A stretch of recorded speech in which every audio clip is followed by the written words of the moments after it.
Mes chers frères et sœurs bien-aimés dans la foi, que la paix qui surpasse toute intelligence et la bénédiction maternelle de la très sainte Vierge Marie inonde vos foyers et réconforte vos cœurs en ce moment solennel.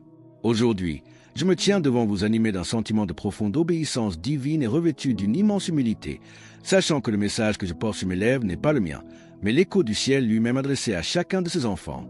Les paroles que je m'apprête à partager avec vos âmes n'ont pas été écrites pour semer la panique, l'angoisse ou la crainte, car la peur ne vient jamais de Dieu. Elle constitue un avertissement souverainement nécessaire, un appel pressant de l'amour miséricordieux de la Mère de Dieu à la repentance et à la préparation spirituelle, des réalités que nous ne pouvons plus ignorer ni repousser. Je sais pertinemment que je ne suis pas seul à ressentir la gravité de ces jours, car une secousse spirituelle silencieuse mais irrésistible résonne dans le cœur de tant de personnes de prière à travers le globe. Cela me est confirmé par les milliers de messages reçus quotidiennement de mères et de sœurs partageant cette même intuition spirituelle accordée par l'Esprit Saint. Un événement de proportion monumentale est sur le point de transformer la face de la terre et le destin de l'humanité. Nous vivons un moment d'attente solennelle où la terre gémit et où le ciel s'exprime à travers des signes évidents. C'est précisément à ce tournant historique que la voix prophétique du Père Michel résonne avec une puissance incomparable comme un instrument choisi par Dieu pour déclarer que le temps de la justice divine approche et que la fenêtre de la grâce se referme rapidement sous nos yeux. L'avertissement est imminent et la préparation doit commencer dès maintenant au sein de chaque foyer. Comme petit merci de nous rejoindre aujourd'hui, nous offrons un moment de bénédiction partagée. Commentez avec la phrase « Ange du ciel, entrez chez moi ». Si vous êtes ouvert à recevoir une pensée finale spéciale dédiée à tous ceux qui participent. Et s'il vous plaît, appuyez sur « J'aime » si vous appréciez ce moment. Restez bien avec nous, car au fur et à mesure que notre histoire se déroule, nous découvrirons une perspective sur ces avertissements divins qui pourraient vraiment vous surprendre. Quelles sont donc les clés révélées par le Père Michel concernant les 3 jours de grâce et la protection de nos familles? Ce que le Père Michel nous enseigne sur ces temps de grâce et de préparation constitue la clé sacrée pour assurer notre refuge physique et spirituel durant les tribulations qui s'annoncent.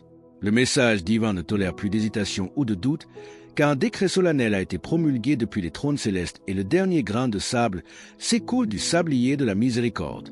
Dans un acte de compassion et d'amour insondable, le ciel accorde à l'humanité une période privilégiée de 3 jours de grâce, un temps saint réservé aux âmes pour trouver la repentance, la réconciliation et la paix intérieure avant que le poids de la purification ne se manifeste au monde. Exactement 24 heures avant que les grands événements ne commencent, un signal spirituel vibrera au plus profond de ceux qui seront restés vigilants dans la prière constante. Ce sera un attouchement doux mais profond au cœur de l'âme, un écho céleste faisant savoir sans l'ombre d'un doute que l'attente est terminée et que l'heure de la vérité est arrivée. Ces dernières 24 heures ne doivent pas être vécues dans la panique ou la précipitation, mais comme un temps sacré de réflexion paisible à l'ombre du Tout-Puissant, en rassemblant la famille dans la prière, en allumant un cierge béni, en récitant le Saint-Rosaire et en attendant dans le silence contrit la manifestation de la puissance de Dieu. Il est naturel que le cœur humain tremble devant l'inconnu, mais l'essence de ce décret divin doit être comprise en sa vérité la plus pure. Ce dont nous serons témoins n'est ni la fin du monde, ni la destruction de la création façonnée par les mains de Dieu, car le Très-Haut ne désire pas détruire ce qu'il a formé avec tant d'amour. Ce que l'humanité contemple, c'est le début d'une purification profonde et juste pour restaurer la création dans sa splendeur originelle. Comme nous le rappelle le prophète Ésaïe au chapitre 26, verset 20, « Va, mon peuple, entre dans tes chambres et ferme tes portes sur toi. Cache-toi pour quelques instants, jusqu'à ce que la colère soit passée. » Jusqu'à la dernière seconde, l'intention de Dieu est de sauver le plus d'âmes possible en ouvrant une arche spirituelle semblable à celle de Noé. De quelle façon pouvons-nous transformer notre maison en un havre inébranlable pour protéger nos proches? La Sainte Vierge étend son manteau sacré comme la grande arche d'alliance pour ce temps décisif, appelant chaque père et chaque mère à se courber dans la prière. Lorsque nous nous agenouillons pour demander la présence de la milice céleste en proclamant « Ange du ciel et Saint Michel, entrez dans ma maison », nous ouvrons les fenêtres de nos demeures à la lumière de l'éternité. Nous permettons à la Vierge Marie de prendre la tête de nos combats, de sécher nos larmes secrètes et de veiller à ce que notre foi demeure inébranlable, fondée sur le roc de notre Seigneur Jésus-Christ. Protégez vos foyers, mes chers enfants. Protégez-les non seulement avec des portes et des murs, mais avant tout avec la prière, la parole de Dieu, le pardon et une vie entièrement remise entre les mains du Sauveur. Votre maison doit être un lieu où la paix trouve son repos, où l'amour est cultivé jour après jour et où chaque personne ressent la présence du Créateur. Ne permettez pas à la colère, aux divisions, à l'égoïsme et au manque de communication de détruire ce que le Seigneur vous a confié. Beaucoup de familles ne souffrent pas d'un manque de biens matériels, mais parce qu'elles ont perdu l'habitude de prier ensemble, de se pardonner et de placer Dieu au centre de leurs décisions.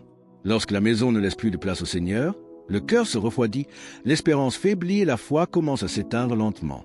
Regardez le monde qui vous entoure et observez combien le véritable amour est devenu rare. Tant de cœurs ne savent plus pardonner, tant de personnes marchent sans compassion ne pensant qu'à elles-mêmes. Ne laissez pas cette froideur franchir le seuil de votre demeure. Si ce message touche le plus profond de votre être et que vous désirez affirmer votre foi, partagez « Amen » dans les commentaires ci-dessous. Chaque geste de patience, chaque parole de réconfort et chaque pardon sincère deviennent une réponse à l'amour divin. Soyez les premiers à aimer et à semer la paix afin que votre foyer soit une lumière au milieu des épreuves du monde. De quelle manière pouvons-nous garder cette vigilance spirituelle au quotidien face aux distractions environnantes? Restez toujours vigilants, mes chers enfants. Les soucis quotidiens, le travail et les distractions du monde ont trop souvent pris la place qui revenait de droit à la prière. Ne laissez pas l'égoïsme ou les divisions affaiblir les liens sacrés de votre famille. Là où règne l'amour du Christ, les ténèbres ne peuvent trouver aucune demeure. Protégez vos foyers en veillant d'abord sur la pureté de vos cœurs, car un cœur uni à Dieu devient une source inépuisable de sérénité pour toute la maison. Priez ensemble dès que possible, rendez grâce pour les petites bénédictions de la journée et demandez au Seigneur la sagesse nécessaire pour affronter les difficultés. Quand une famille se rassemble pour chercher Dieu, elle fortifie ses liens et apprend à traverser toutes les épreuves avec une espérance renouvelée. N'ayez pas honte de parler de Dieu à vos enfants et à vos petits-enfants. Enseignez-leur l'importance de la bonté, de l'honnêteté, de la miséricorde et de la confiance absolue en la providence divine. Le monde offre aujourd'hui de nombreuses voies trompeuses, mais bien peu conduisent vers la vraie paix.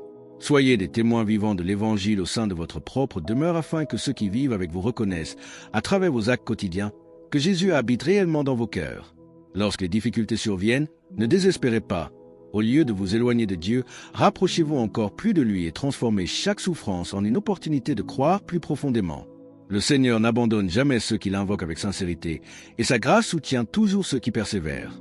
Prenez soin les uns des autres, visitez ceux qui sont isolés, consolez ceux qui souffrent et apportez des paroles de paix à ceux qui vivent dans le trouble. Le véritable amour ne reste pas dans les mots, il se manifeste par des actes concrets de miséricorde. Comme le rappelle la première lettre de Saint Pierre au chapitre 4, verset 8. Avant tout, ayez les uns pour les autres une ardente charité, car la charité couvre une multitude de péchés. Comment pouvons-nous alors faire de chaque pièce de notre demeure un sanctuaire de prière et de paix? Consacrez quotidiennement vos maisons au Seigneur, mes enfants bien-aimés. Que chaque pièce de votre demeure soit remplie de paroles de bénédiction, de gestes de tendresse et d'une foi vivante. Que les saints anges envoyés par le Très-Haut vous accompagnent et vous inspirent à vivre dans la charité, l'humilité et la persévérance.